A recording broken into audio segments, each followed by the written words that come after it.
Eu peço, por gentileza, a análise do nosso convidado, nosso entrevistado, o advogado especialista em Direito Militar e Segurança Pública, Emerson Tawil. Emerson, então, Antônio Guterres falou das negociações em torno de um acordo de paz, um cessar-fogo, também sobre a possibilidade da entrada da Ucrânia na OTAN, as questões que envolvem as reivindicações da Rússia por aqueles territórios na região de Donbás e também Crimeia.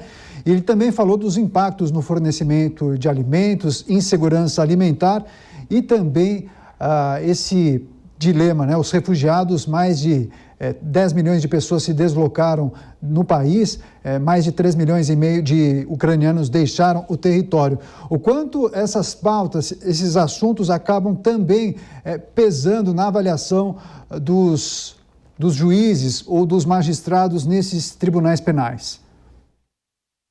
Sem dúvida alguma, a diplomacia deve ser mantida e preservada.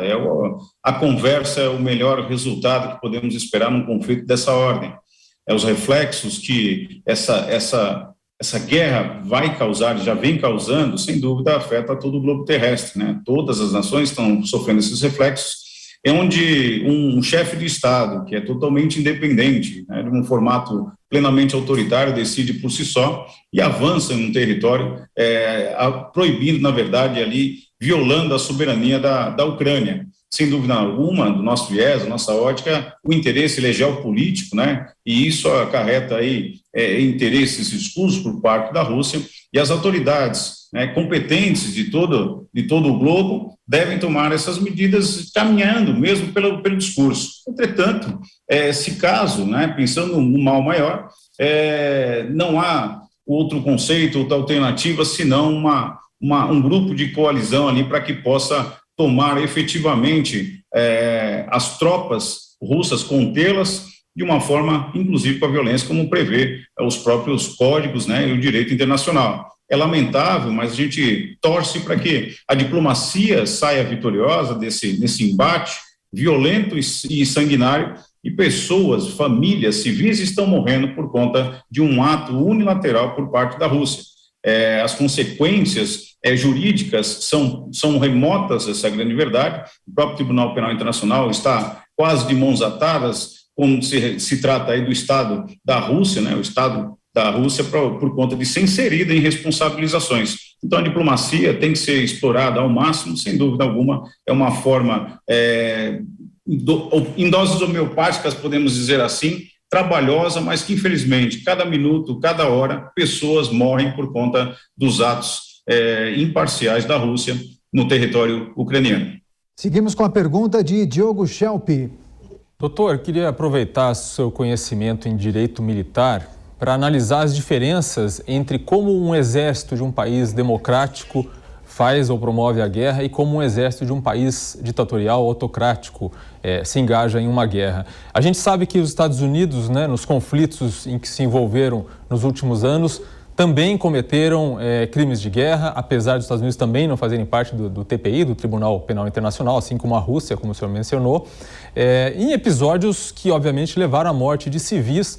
E isso fez com que, quando descobertos esses episódios, fez com que houvesse uma pressão interna dentro dos Estados Unidos e, bem ou mal, o Exército, as forças americanas foram obrigadas, por exemplo, a mudar suas regras de conduta, suas regras de engajamento militar, né? Obviamente que isso não extirpou completamente os casos de abusos nas guerras, mas há essa pressão e há essa necessidade de melhoria, né, dessas regras de engajamento. O que se pode dizer a respeito da maneira como a Rússia faz essa guerra e se engaja nessa guerra? A gente tem como analisar essas regras de engajamento russas?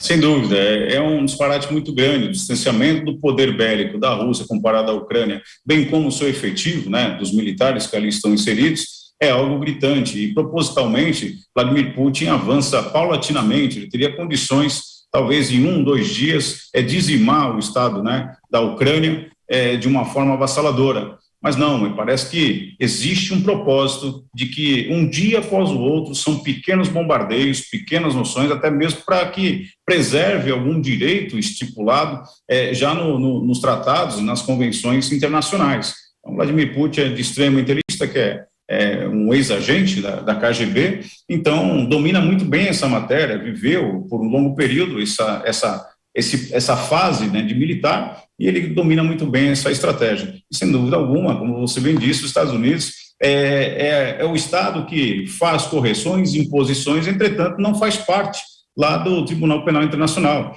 E em outras intervenções, né, outras ações militares que os Estados Unidos acabou tendo, tiveram notícias de violações de direitos humanos, entre outros, e ficaram aí ilesos, mas fazem parte dessa imposição de um Estado enorme, gigante como para que faça essas tratativas. O disparate bélico sem dúvida alguma, gritante. A Ucrânia se mantém firme, né, com seus patriotas que ali estão se enaltecendo para poder defender o seu Estado e a sua liberdade, a sua autonomia, e a Rússia, em doses homeopáticas, como eu disse, vem avançando dentro do território de uma forma muito estratégica, entretanto, violando alguns direitos e garantias dos tratados e convenções, principalmente no que se trata de direitos humanos.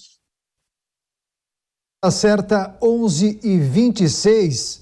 Para encerrar, uma última questão, Roberto Mota, nosso comentarista, peço por gentileza, Mota, que você seja breve na sua questão, e também peço ao professor, o advogado Emerson Tawil, que seja breve também na resposta. Por gentileza, Mota. Doutor Emerson, é muito difícil a gente entender o que está acontecendo realmente lá na Ucrânia, porque está ocorrendo uma guerra de informação. Mas há muitas fontes que dizem que Putin estaria empregando na invasão de Donbas mercenários da Chechênia e da Síria. Isso é um crime de guerra? Sem dúvida alguma, você está utilizando ali uma forma desidiosa para que faça uma violação a direitos humanos. Não importa a nação ou a etnia que aquele cidadão pertence. Ele responde, se ele está inserido nessa parte da guerra, ele responderá ali, sem dúvida alguma, por seus atos, de uma forma individualizada, respeitando a ordem cronológica e sucessória ali do chefe de Estado, as autoridades, né, principalmente as militares, e quem deu o comando ou quem teve a atividade do exercício do ato. Então, serão também responsabilizados no rigor da lei, caso a justiça consiga alcançá-los.